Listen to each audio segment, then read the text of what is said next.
Morning, and thanks for joining us for another Boomer TV. I'm Paul Poteet. And I'm Julie Patterson. You weren't up late last night. Too late, were you? A little bit. Yeah, maybe out clubbing a little bit. Went to the Jazz Kitchen. They have so many amazing jazz artists play there, and you're going to get to meet some of the legends in our community, and then some of the up-and-comers, some of the newer artists there. It's fun. Kind of a musical episode this time, because we also have Cathy Morris, who she's talented. You may know her as a violinist of some renown here in Central Indiana. She has a new passion. It's called Arts with a Purpose, and you'll find out all about that. We've got a Tech great stuff. tech story, so be ready on your Control-Alt-Deletes. There's always something to learn if you're a baby boomer in the tech world. And we might have a surprise or two for you on the show tonight. You know, just when you think we're done, we've got one more great story here on this show. So sit back and enjoy them all. Boomer TV.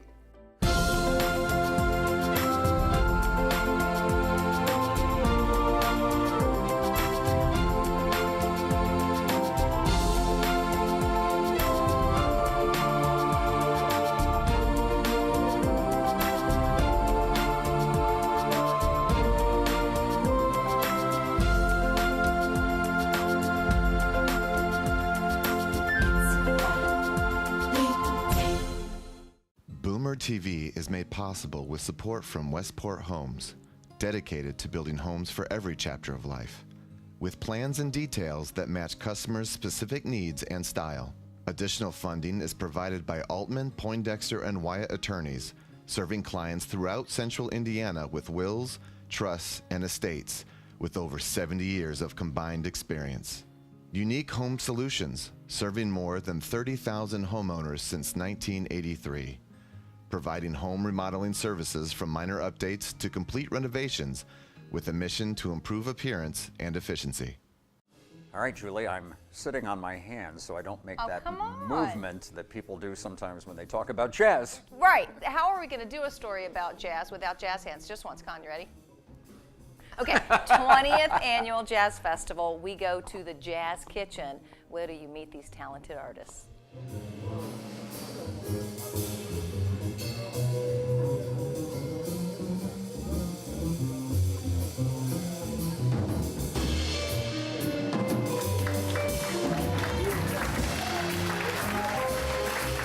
We got him, folks. I'm so excited. David Ali, the owner of the Jazz Kitchen. That's Welcome right. to the show. Thank you. Thanks for having me on. Oh my gosh, so how did it all begin? Well, my dad's a jazz musician, jazz piano player by trade, so Right, you Steve know, Ali? Steve Ali. Yes. So I didn't really have a whole lot of choice. It was That's just funny. kind of, part of the DNA, and that's how it came to be. But I played trumpet all through high school, and was in the jazz band, and so I dabbled myself, but decided that maybe the business side was a better Fit. career for me, and yeah. so we're actually going to be celebrating 25 years here in April. Restaurants don't last 25 years unless there's a very good reason. And Well, you have lots jazz. of The good jazz reasons. is a good reason.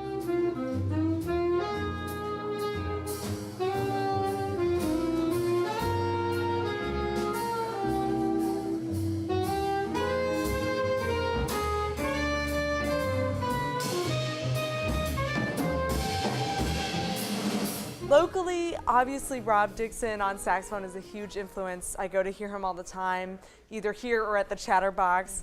But there's so many other great musicians from here in Indy. Frank Glover on the clarinet, Sophie Fott on the saxophone. The Tucker brothers produce great music. There's so many that are inspiring. But outside of Indy, some of my favorite artists are Miguel Zanon on the saxophone, Walter Smith III on the a lot of saxophones. A lot of saxophones.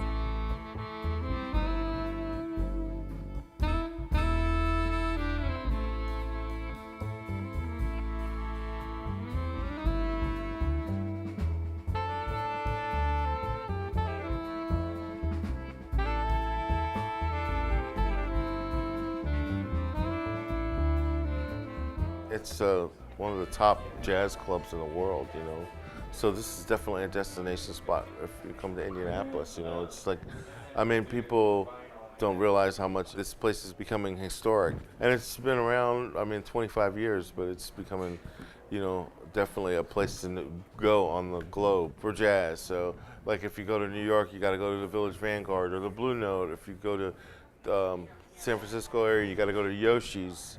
You know, if you go to LA, the Jazz Bakery. Yeah. So it's definitely like that kind of spot. If you get in Indianapolis and you like jazz, you got to go to the Jazz Kitchen.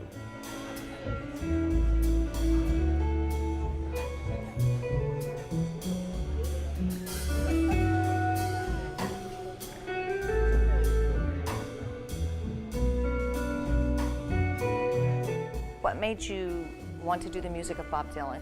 I had really good parents when it came to giving me good music to listen to as a kid. So I grew up, you know, at a very young age. I think the first cassette tape I had was the Beach Boys.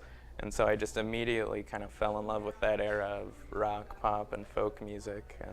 And it was, now that I'm, you know, more of a jazz guitar player, it was really fun to kind of translate that into some of my favorite music.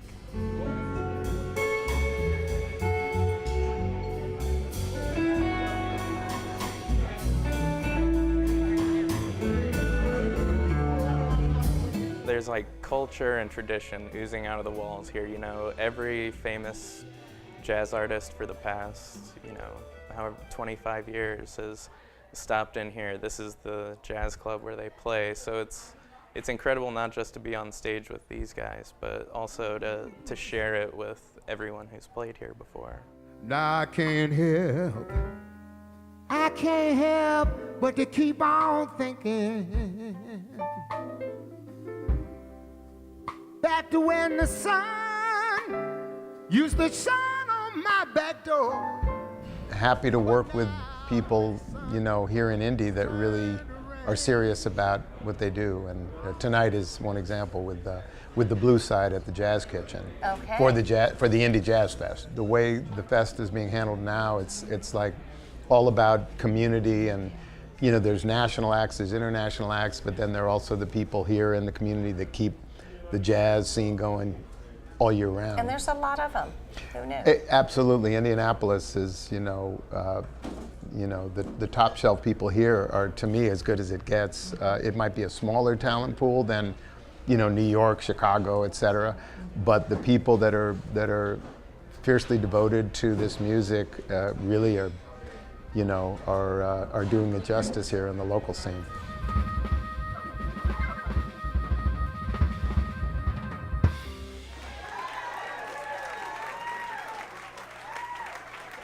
Thank you so much. Well, as you know, if you watch this show, and even if this is your first show, we have some really big names on Boomer TV. Patterson, Poteet, and now Cathy Morris. Cathy Morris, she's an electrifying electric violin player. She is electrifying. She's good enough that she's played in the White House before. Yeah, a couple of different presidents. But she's got something now that she has a passion for called Arts with a Purpose. And you're going to find out all about that with Mel McMahon.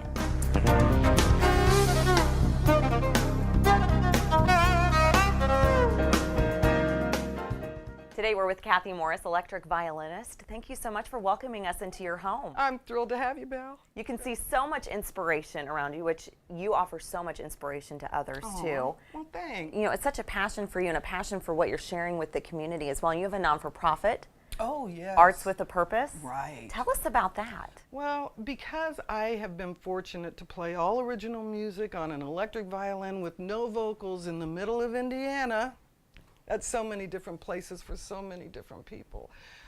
You know, my gratitude just overflows. And so over time, I was doing these philanthropic projects.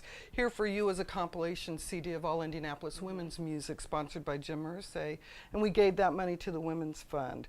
A couple other projects similar to that came together, and I finally formalized the effort, calling it Arts with a Purpose. And tell us who you serve with this. Well, a lot of different audiences, most of which don't have the arts available to them. I'm trying to fill in the gaps with my friends who do all different kinds of arts and offer them to these different locations. For instance, Oasis. We have a couple projects going on through them. One is called Women Who Rock.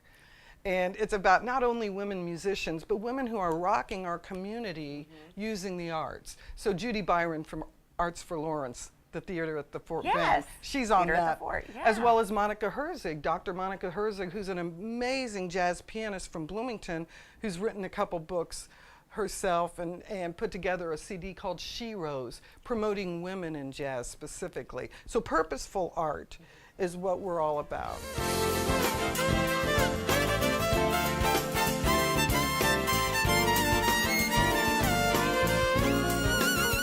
Born and raised here in Indiana, but the electric violin has helped you go so many different places.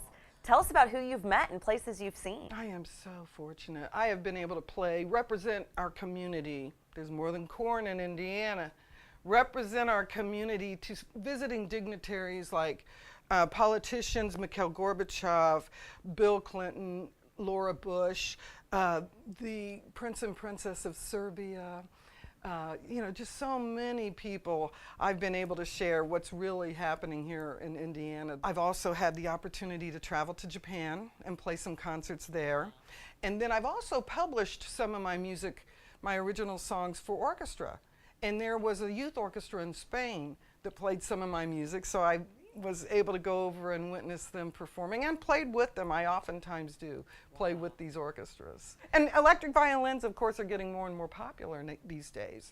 Have you ever tried beautiful. one? No. Oh, well, honey, you got to put this under your chin. Okay. It just goes, there you go. Oh, and it matches your blouse perfectly. Wow. And then with this right hand, make the letter L, okay, like love, and just use your pointer.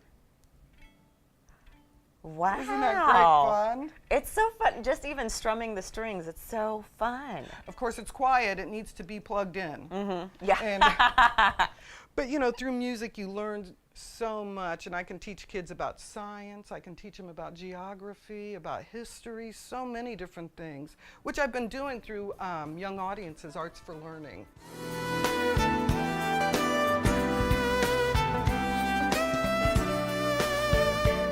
Cathy, we've talked a lot about your performances in the past, but have you performed recently? Are you still performing? Oh yes, almost busier than ever again these days. I was honored to open the Indianapolis Violin Competition opening ceremonies.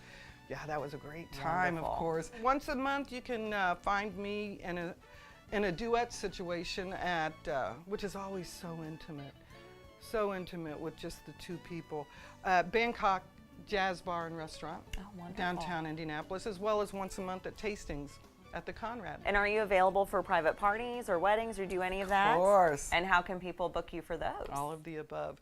You know, Cathy Morris at CathyMorris.com. And do you have an events calendar there as well so people can see where you're going to be? Sure. Now, Cathy, talking about Arts with a Purpose, how can people support it or get involved?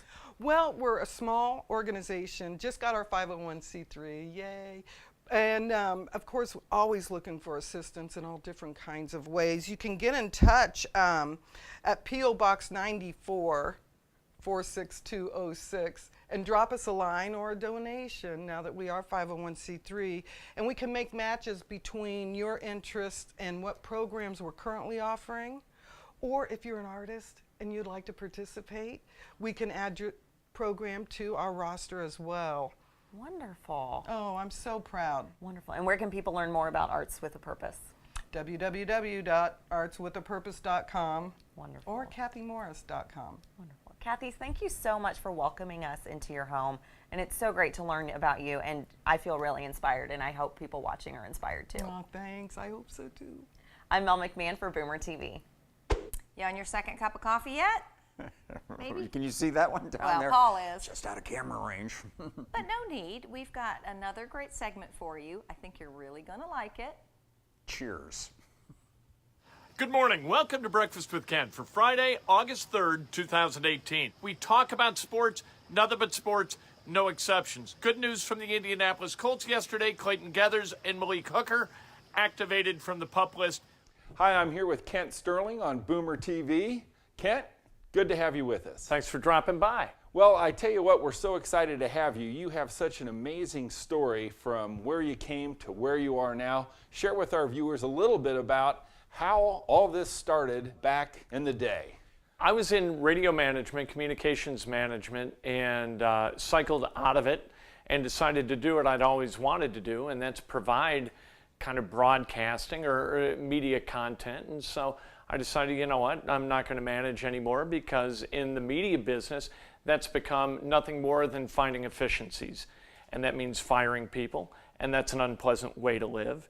And I would rather go ahead and provide the content myself than manage content that eventually I'm going to have to dismiss. And so, like most of the people that are watching our show today, you found yourself, boy, 20 years at a certain job. Yep. Time for a transition. You probably said to yourself, my gosh, I need to maybe follow my passion and do what I want.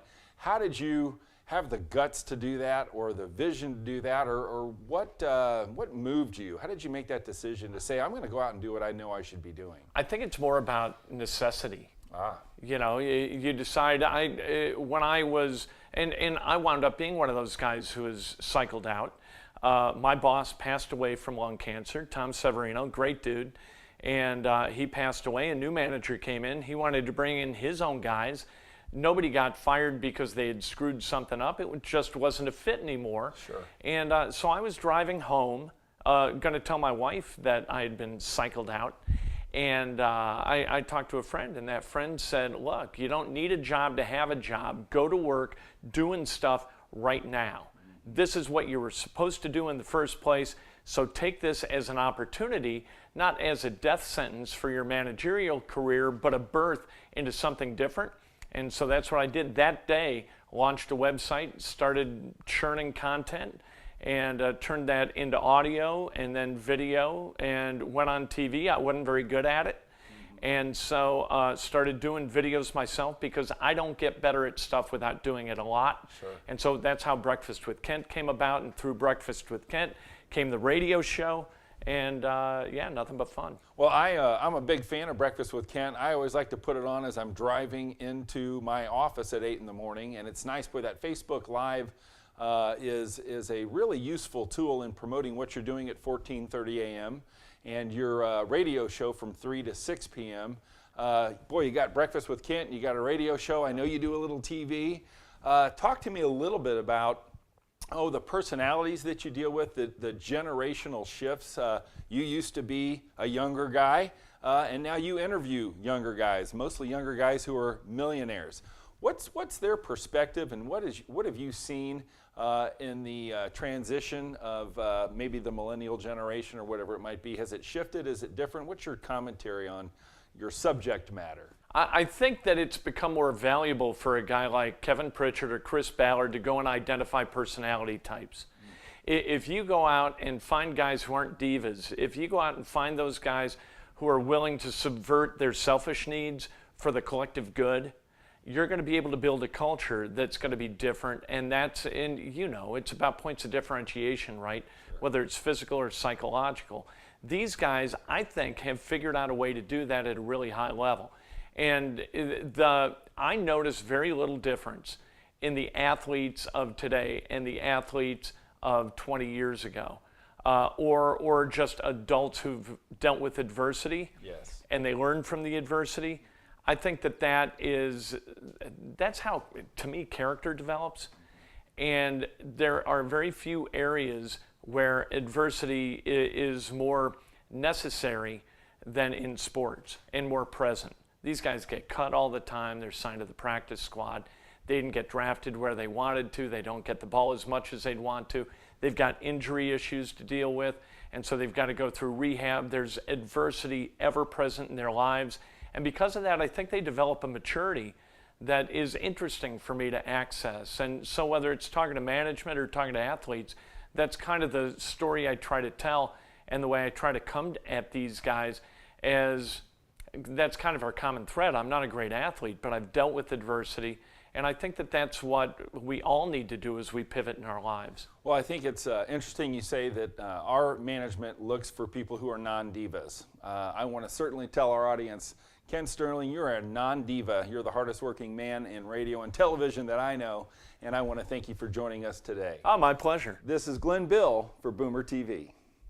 Okay, it's tech time. We're going to fire up the computers and take a look at how boomers are dealing with technology. Sometimes not so well, to be honest. Right. We have difficulty keeping up. That's why we have kids and grandkids to help us. And it's also why we have Regina. Help us. Hi, I'm Regina Miller with Geek and Pink Computer Repair, and today we're talking about the difference between Android and Apple smartphones and why you would choose one over the other. This is a question that we get asked many times from people that are either going into their first smartphone or are thinking about replacing one phone and switching to another platform. One of the main differences between Android and iPhone are Android can be on a variety of different manufactured phones, so manufacturers aren't specific to the device like what Apple is. On an iPhone, that's only manufactured by Apple. The other key difference is how you acquire the apps. On iPhones, you can only get the apps through iTunes. So the programs, the apps that you get are highly vetted and are considered safe for the most part. There can be some that may not be as robust as what you'd expect, but if you read the reviews, overall you can expect that the apps are going to perform as you expect. Where Android, on the other hand, you can get the apps through the Google Play Store, and they have gotten better over the years about vetting the apps that they make available on there. But while there's a much broader array of apps available, they don't go through quite as much scrutiny as what they do at this point on iTunes, although that's gotten better over the years. One thing that I tell people to consider on choosing between the two are how much configuration and personalization do you want to do on the phone. On an Apple, pretty much you do what Apple says you're going to do, end of story. For some people, that's exactly what they want. They want to be able to make phone calls, text, and do some key apps like Facebook and some other things, and that's about it. On a Samsung, you can customize things to a greater extent. So if you are someone who likes to configure a lot of the things that you do with it, then Android may be the one for you. If you want to be able to turn it on, plug in your information and go, and don't plan on making a lot of changes and don't really want to push the technology to its limits, then Apple iPhone may be the way to go. Another question that we often get is how to choose the plan for your phones. And the number one piece of advice that I have for that is if you haven't shopped in a while and compared the price and the features of different plans, then it's a good idea to revisit that from time to time. So even if you are with AT&T and you want to stay with AT&T, it's still a good idea to call them and say what plans you have available. Same with Sprint, Verizon, and all the other major carriers. There are different trends in the industry, and for a while they really pared down what's available on the amount of data that you get.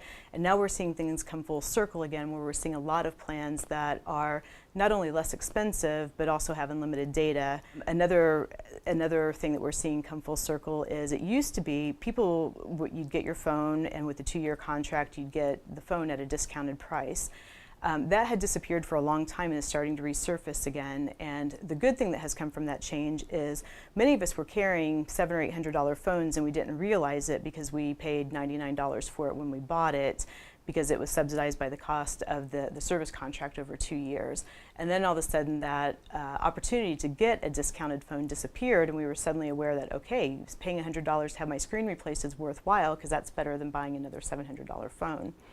I am starting to see plans that offer heavily discounted phones again, in some cases free phones with contracts. So once again, as a consumer, it's worthwhile to shop around to see the best technology that you can get for the price. When you're making that choice on which one to get, another thing to consider is the warranty on it and repair options. And the best option there is to consider what the deductible is on a screen break, for example, and compare that to your deductible, the cost of the repair plan versus just getting one repaired outright. I will say that when you have that warranty on it, it's a good idea to revisit that after your phone has some age on it, because the price of having replacements decreases over time, and then it may not be worthwhile to carry the extra coverage any longer.